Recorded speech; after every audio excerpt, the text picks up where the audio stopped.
যুক্তরাষ্ট্র ও ইসরায়েলের যৌথ সামরিক অভিযানের জবাবে ইসরায়েলের পাশাপাশি মধ্যপ্রাচ্যের ৫টি দেশে অবস্থিত মার্কিন ও মিত্রবাহিনীর ঘাঁটিগুলোতে ব্যাপক ক্ষেপণাস্ত্র ও ড্রোন হামলা চালিয়েছে ইরান।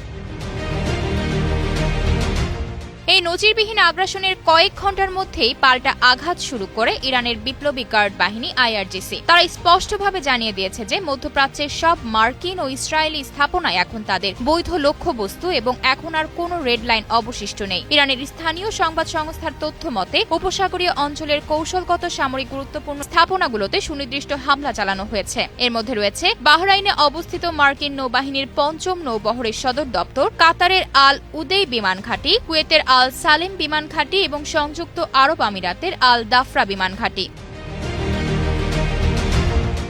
হামলার পর বাহরাইনের জাফায়ের এলাকায় অবস্থিত মার্কিন নৌঘাঁটিতে বিকট বিস্ফোরণ ও ধোঁয়ার কুণ্ডলী দেখা গেছে। এছাড়া সংযুক্ত আরব আমিরাতের রাজধানী আবুধাবিতে অন্তত একজন নিহত হওয়ার খবরও পাওয়া গেছে। কাতার ও কুয়েতেও দফায় দফায় বিস্ফোরণের শব্দ ও সতর্ক সাইরেন বাজছে। কাতার ও আমিরাত তাদের প্রতিরক্ষা ব্যবস্থার মাধ্যমে কিছু ক্ষেপণাস্ত্র প্রতিহত করার দাবি করলেও পরিস্থিতির ভয়াবহতায় কাতার, কুয়েত এবং সংযুক্ত আরব আমিরাত তাদের আকাশসীমা পুরোপুরি বন্ধ করে দিয়েছে। সৌদি আরবের রিয়াদেও শক্তিশালী বিস্ফোরণের খবর পাওয়া গেছে। এই পাল্টাপাল্টি হামলার ফলে পুরো মধ্যপ্রাচ্য এখন এক অনিয়ন্ত্রিত ও ভয়াবহ যুদ্ধের দ্বারপ্রান্তে দাঁড়িয়ে আছে, যা বিশ্বজুড়ে চরম উদ্বেগের সৃষ্টি করেছে।